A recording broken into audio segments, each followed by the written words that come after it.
All right, good evening, everybody. This is Calvin Butler once again, and with Flipstream, flipping properties is now streamlined. Today, in this episode, we're going to be going over showing you all how to target property owners who are motivated to sell. Wow, that's a big one, ain't it? That is a big one. If I do say so myself. If there's a way to find and target those property owners who are motivated to sell. All right, we can do that in two of our Rolodex tools section here. We can do it in search for properties. You can also do it in evaluate properties. All right. If you're going to do it from the search for properties, you're going to want to come to this resource here. And this resource is our PropWire. All right, PropWire free database of cheap houses. Okay. All right. Now, I'm going to show you what I'm talking about here. So you go ahead and click on this. It takes you over. And here's what you want to look for. And with this, you can come and you can pick your lead types. This is very important. Pick your lead types. You're going to look for the lead types that are people who are normally motivated to sell. Now, motivated sellers can be, absentee owners. Okay, those are property owners who don't live in the house. They are often landlords ready to sell at deep discounts. Okay, that is one motivated seller. So we're going to click that. Another motivated seller, okay, not auction because you got to go ahead. The auctions are auctions. You're bidding. You're bidding with people. Another motivated seller is banks own properties. Okay, houses reclaimed by the bank. Banks sell their houses at a discount to get them off their books. They're just looking to get that what they call water. They're holding water. Any of you who've ever been around banks and know the lingo, when banks have a lot of debt and a lot of properties that they have that they went and reclaimed, and of course the people hadn't paid for them, so they still got a lot of money out there. They just want to get them off their books because it's bringing down the stock value of that bank. It's hurting their paper that they're trying to trade with other banks or sell with other banks. Okay, it's hurting the value of their paper. So they need to get rid of those properties that are on their books that is not doing anything for them. They're not making any money on them. They still have to pay, the taxes on them. They still got to pay all the other stuff to keep those properties upkept. They don't want that stuff. They want to get rid of it. So REO properties is a great way to find motivated sellers. Wow, motivated sellers. All right. Another one is, believe it or not, free and clear properties. Now, a lot of y'all might think, well, if someone owns their home free and clear, why would they be a motivated seller? People who have paid off their mortgages. These are sellers. These sellers are typically older and may sell below the market value. The reason why they're more apt to sell below the market value because they don't owe anything on their property, so they just may be looking for a certain amount. If the home is worth, let's say, $300,000, you may be able to offer them $150,000. That's $150,000. If that person is 60, 65 years old, come on, right? Right? They're going to probably jump on that. Okay? So that's money that can go back into their retirement. So there you have it. So that's another one that you want to click to add to that. Now, of course, again, here's another one. High equity properties. People with a lot of equity in their home, over 50%, they will consider low offers because anything over their debt is cash in their pocket. So you want to click that one. Intra-family transfer. This is a good one. I like this one. I have been, when I look for abandoned properties, okay, okay, and I find the abandoned properties that I have flipped out, quick flips, okay, got it for cheap, or tax lien properties that I got where, most abandoned properties, they have, overdue taxes on them and things like that. I would say about 75% of them were properties that were left to them by someone else, by someone who has passed away. Okay? It was a property, the current owners inherited that property. And they may have another property that they're living in, they're paying taxes on that. They can't afford to pay the taxes on two properties. That's why it's left abandoned like that. They can't afford to keep that yard up and kept. They can't pay for the lawn guy to go and mow that property and take care of their property. That's why the property looks run down. They can't afford to fix that property up. Right? So you want to look for those type of properties too. Because homes that transfer between two members of the same family, this typically happens because of inheritance or divorce. Now that divorce is a big, because when someone gets divorced and they get a property, they may not be able to pay for that property. They got it in the divorce, but they can't afford the mortgage thing. They can't afford to upkeep that property. Okay? And they may not even want it anymore. You know, husband and wife get divorced. If the husband got the property, the husband said, man, I don't want this. I only bought this house because when I was married, this is what she wanted. So I don't want it no more. I need to sell this thing and get the equity out of it, make the money back. Because I got, kind of taking to the cleaners, in the divorce, and now I need to recoup some money to help me get through this thing. So and the same on the vice versa. Wife gets the property, and and she may be saying, well, shoot, I don't need this big old house or whatever it is. It's got $200,000 worth of equity in it. If I can get $100,000 cash in my pocket by selling this doggone thing, that money would go a long way for me in my little condo or just whatever I need, to be satisfied with my living condition. I don't need this big house anymore. So that's the one you want to click there too. Going down here, we also want to look for, of course, you want to look for pre-foreclosures. Everybody knows that. You want to look for probates. Everybody knows that. You want to look for that. Well, a lot of you may not know about probate. Houses inherited after the owner dies. That's what I was just talking about. Now, we're talking about those abandoned houses, that 72% of the homes that I've flipped out, with those abandoned homes, the homes that were left to them by someone who had passed away. They often sell for cheap because the new owner doesn't want to maintain the property. So you want to click that as well. Tired landlords. Oh, I'm tired of being a landlord. Okay. Landlords who have owned a rental property for more than 10 years. They are often burned out and ready to accept a low cash offer. Okay, that's a good one. Vacant homes. Everybody knows about vacant homes. Houses that are vacant and costing the owners money, taxes, insurance, etc., making them very motivated to sell. Here again, 72% of the properties that I flipped out from those abandoned homes were people got these homes, they either inherit them or whatever the case may be, and the taxes are mounting up, they can't pay the taxes on them.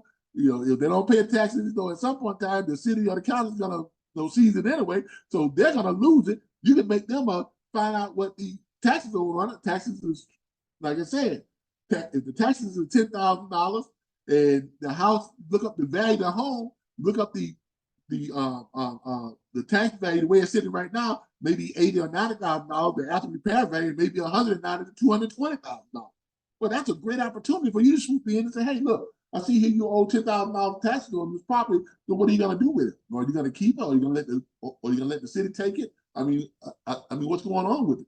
Well, we inherited the property. We just can't afford to pay taxes on that and pay taxes on the house that we have now, or we just can't afford this house or whatever this and that. But I don't know what we're going to do. But I'll tell you what, why don't you do a contract with me, and I will, you give me 45, 90 days, and I will present it to a whole bunch of my network of investors. And if I can get you the $10,000 to pay off the taxes and get you another $10,000 or $20,000 in your pocket, would that work for you? Chances are they're going to jump all over there.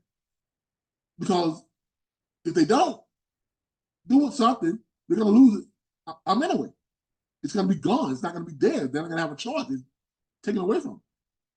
So that's a good way to get a lot of those properties like that under contract. And with that assignment contract, you don't have nothing more than a deposit. You may want to leave them a $500 deposit. I've seen assignment contract with as little as a $5 deposit.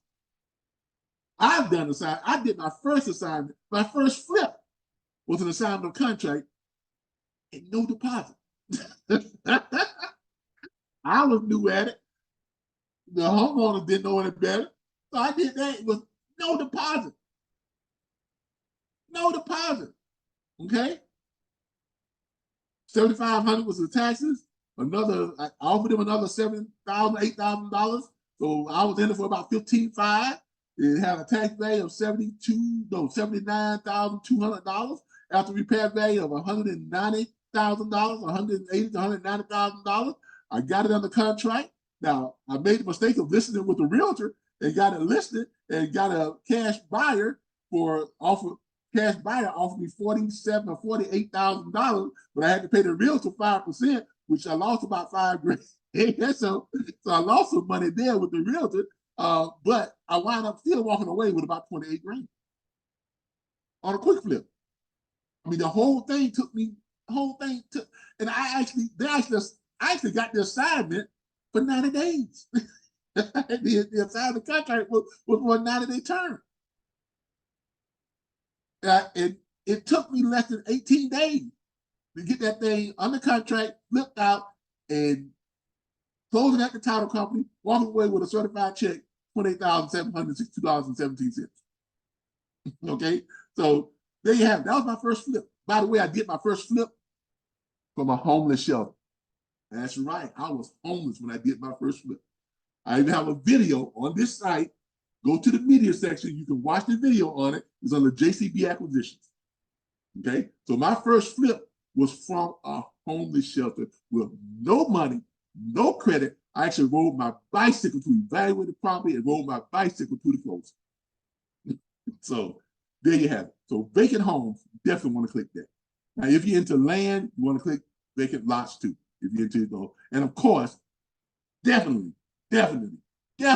zombie properties. Okay, you want to click that too.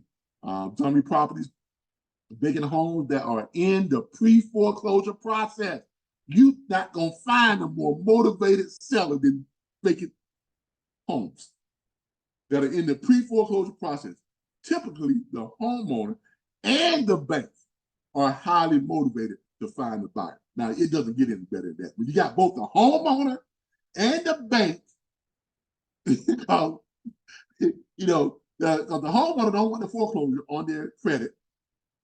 They want to be able to get something out of the doggone thing, save their credit or something. The bank definitely wants to get something out of it because they know if it goes into foreclosure, somebody's going to, come on. So it doesn't get any more motivated into that.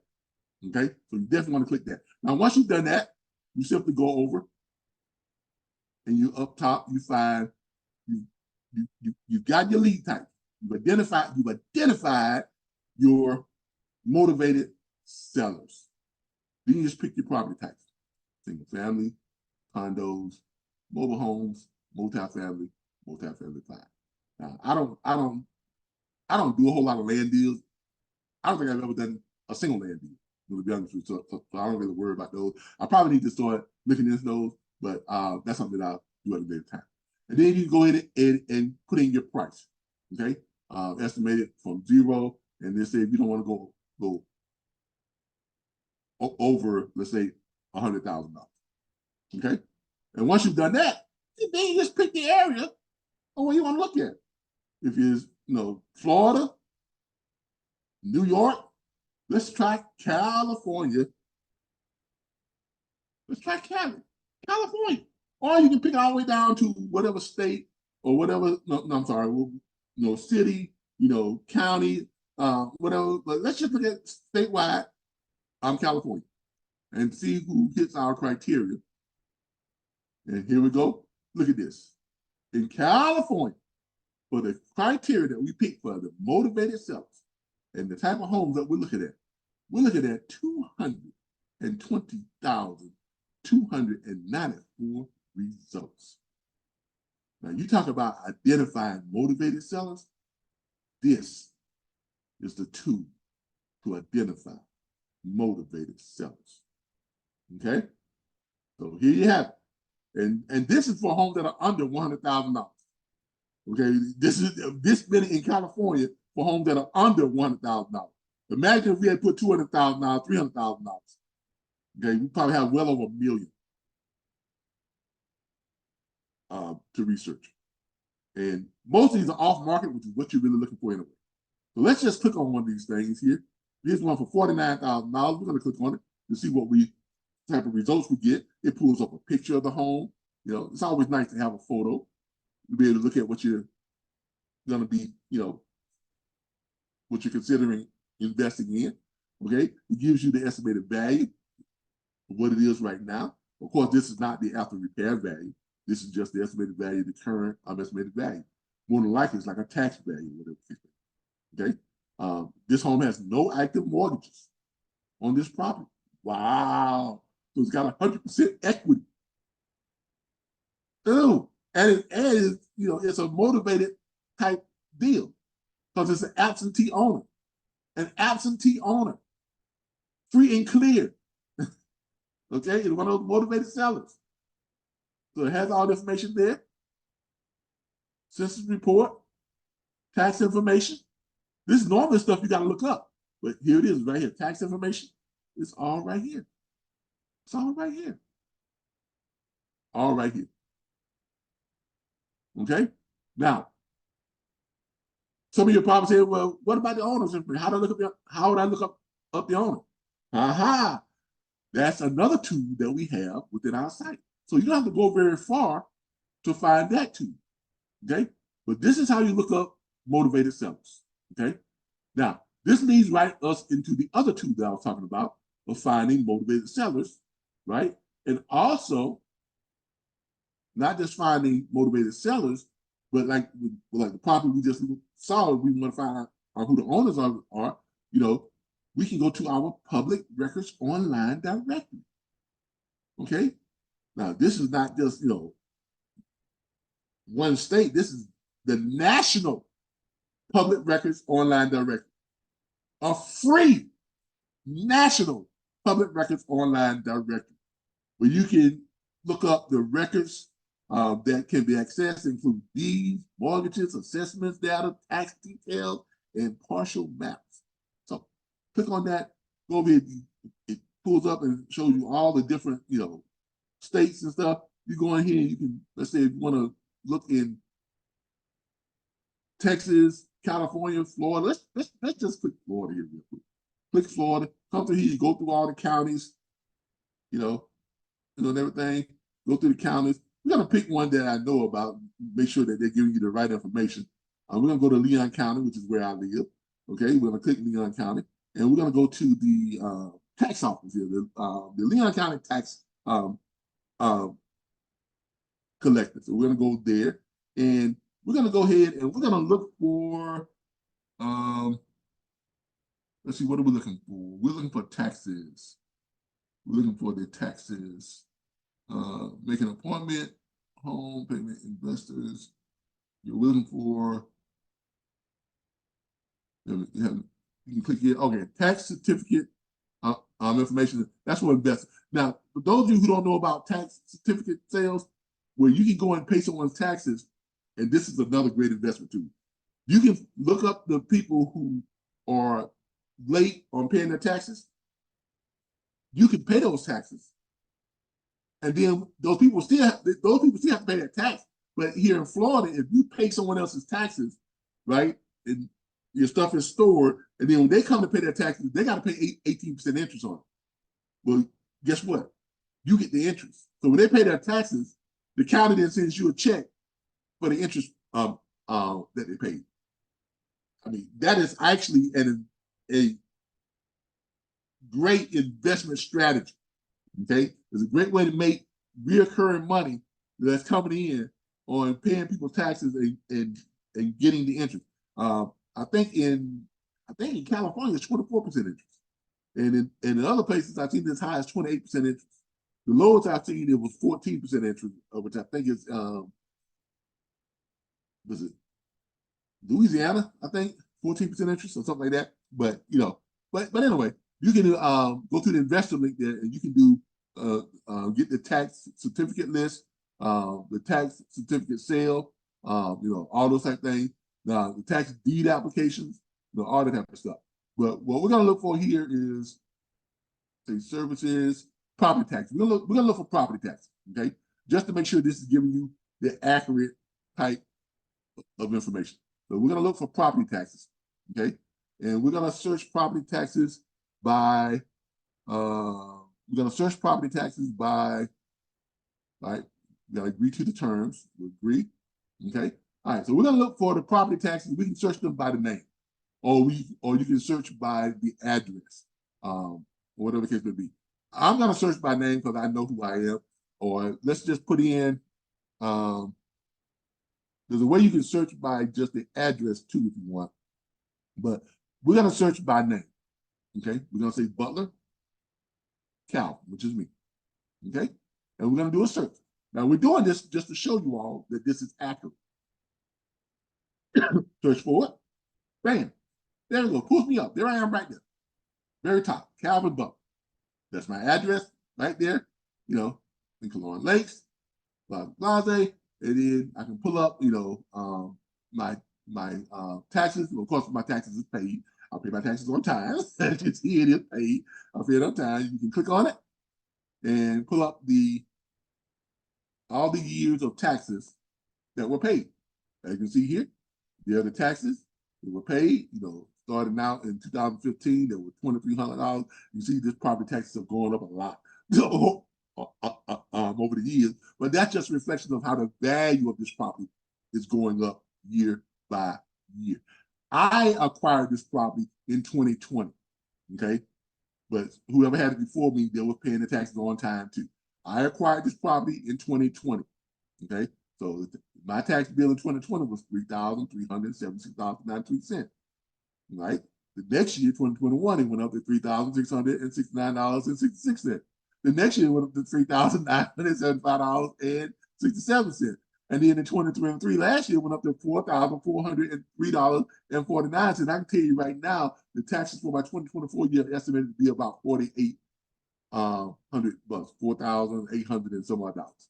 So, but that's a good thing, because it's showing that the value of my property is going up considerably year by year. Okay, but yeah, this is very accurate. It is extremely accurate, as you all can see, extremely accurate. And you can pull up other stuff. So this is how you can find out who owns certain properties, whether they owe back taxes, whether they're late on their taxes, or whatever the case may be, how much they owe, all that type of stuff. Okay, which helps you to make a decision. Is this going to be the person I'm going to approach about, getting their home or buying their home or doing an assignment of contract, or if I'm going to go ahead and pay their taxes and invest in it? Because what I do when I look to invest in tax certificates, I look to see if the taxes have been paid year by year by year by year. Now, I also look to see if they've ever been late. Because if you pull up one, they're showing that, okay, they're currently overdue, right? But you see the year before they were paid, the year before that they were paid, the year before that were paid. So that means they pay their taxes. They just procrastinate to pay them, whenever they want to pay them. So you can swoop right in, pay them before they do. They still have to pay their taxes. They come to pay their taxes. They got to pay 18% here in Florida.